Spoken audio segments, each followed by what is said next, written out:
Hey, don't forget to hit that like button and subscribe for more awesome videos. It really motivates me to keep creating content like this. First, let me tell you before we start, you can just listen like a podcast or watch the visuals for more clarity. This video is designed for both. Hey, welcome back. Hope you're doing great. So, today we're diving into a super important part of the IELTS reading test. And yeah, it's one of those question types that confuses a lot of people. It's the yes, no, not given question. You know, the one where they ask you if the writer agrees, disagrees, or says nothing at all about something. And here's the thing, to get these right, you have to understand how the writer expresses their opinion. So let's break that down. And don't worry, we'll go step by step, nice and easy. Oi. Alright, so first off, what are they even testing here? When IELTS gives you yes, no and not given questions, they're not just asking if a fact is mentioned. They're asking, is this what the writer thinks? Not other people. Not researchers. Not scientists in the text. Just the writer. That's why spotting the writer's opinion, their actual voice, is the real key here. Oi. Okay, now let's talk about how writers actually say what they believe. They don't always say, I think or in my opinion. It's more subtle. But once you know the patterns, you'll start seeing them everywhere. Let's go over the most common ones. Oi. First, you've got the clear opinion verbs. When a writer says something like, the author argues that recycling laws should be stricter. Or, she believes that early education improves long-term income. That's a straight-up opinion. Look out for verbs like argues, claims, believes, suggests, proposes, maintains. When you see those, it's usually the writer talking directly. Oi. Now, sometimes it's a little more formal. Like this. It is believed that exercise reduces anxiety. Even though it sounds kind of distant, in many IELTS readings, that's still the writer giving an opinion. So phrases like, it is thought that. It has been argued that. It is widely believed that. Yeah, those often count as the writer's view. Especially when there's no mention of someone else. Oi. Alright, next, this one's super common. It's called hedging.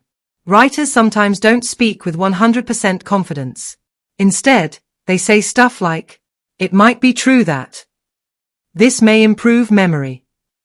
It seems likely that bilingualism affects brain function. Now, even though they're not being direct, these are still opinions, just soft ones. And it often treats them as a yes, unless the question asks if the writer is certain. So just watch the wording. Oi. Okay, next, when the writer contrasts their view with others. Like this. While many experts say homework improves performance, the author argues that it causes unnecessary stress. This structure is huge. It's often two opinions in one sentence, others first, then the writer's response. So when you see words like, although, however, while, in contrast.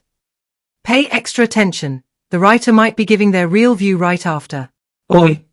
Sometimes, the writer is super confident. You'll see phrases like, there is no doubt that pollution affects marine life. It is clear that screen time impacts sleep.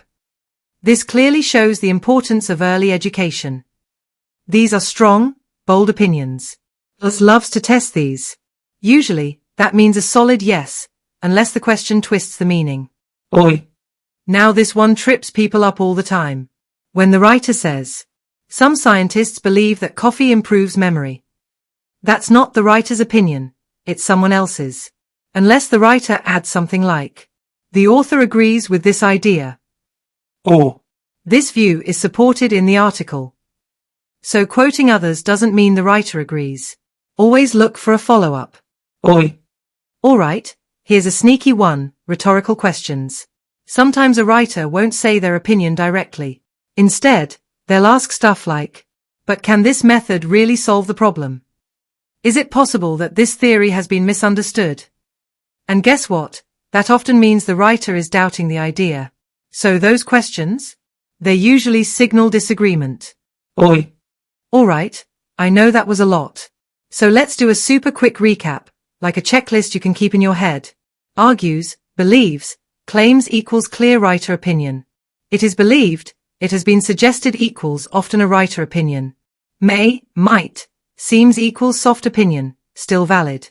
Some scientists believe, equals not the writer, watch out. No doubt, clearly equals strong opinion. Although, however equals contrast, writer often gives their side. Rhetorical questions equals usually showing doubt or disagreement. Oi. Alright, so that's the full breakdown of how writers express their opinions in IELTS reading. Once you start spotting these signals, trust me, yes, no and not given questions get way easier. Wanna test yourself with some practice? Because I've got 10 real-style questions lined up, and I can walk you through each one.